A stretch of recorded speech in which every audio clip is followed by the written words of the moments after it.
Playboy, one of the most iconic brands in history, began as a dream in the mind of Hugh Hefner. Born on April 9, 1926 in Chicago, Illinois, Hefner was a man ahead of his time. In 1953, he launched Playboy magazine with around $600 of his own savings and some additional backing from investors, including $1,000 from his mother. His vision was to create a publication that boldly celebrated sexuality while blending it with sophistication and intellect. The first issue, published in December 1953 and featuring Marilyn Monroe in a nude calendar photo, was a gamble. There was no guarantee it would succeed, but it did. The issue sold more than 50,000 copies, instantly making Playboy a cultural phenomenon. What started as a single magazine soon evolved into a global empire. Hefner's concept reached beyond nudity. Playboy was about freedom, lifestyle, and challenging conservative norms of the mid-20th century. The magazine became a mix of provocative imagery, in-depth interviews, political commentary, and contributions from celebrated writers like Norman Mailer, Ray Bradbury, and Margaret Atwood. For many, Playboy wasn't just a magazine, it was a statement of style, intellect, and rebellion.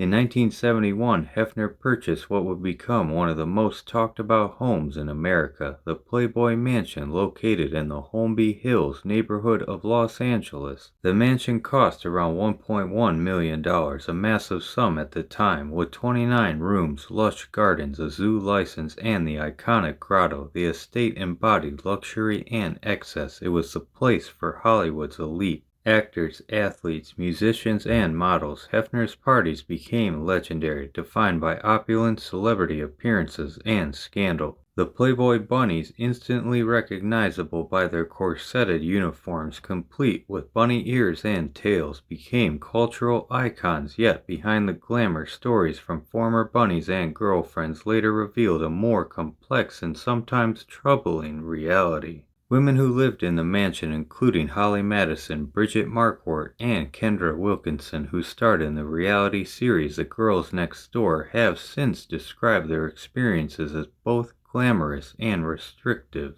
Madison, in her 2015 memoir Down the Rabbit Hole, portrayed life in the mansion as emotionally manipulative, describing feelings of isolation and control under Hefner's rule. As Hefner aged, his empire began to wane. The cultural revolution he helped spark had shifted, and the internet age transformed attitudes toward adult content. By the time of his death in 2017, at age 91, Hefner lived a quieter life, physically frail but still the face of the brand he built. In 2016, the Playboy Mansion was sold to Darren Metropolis, heir to the Hostess snack cake fortune, for $100 million. The deal included a condition: Hefner could continue living there until his death. After 2017, Metropolis began restoring the property, marking the end of an era. Ultimately, Playboy represented more than just sex. It was a reflection of 20th century culture, straddling the line between liberation and exploitation.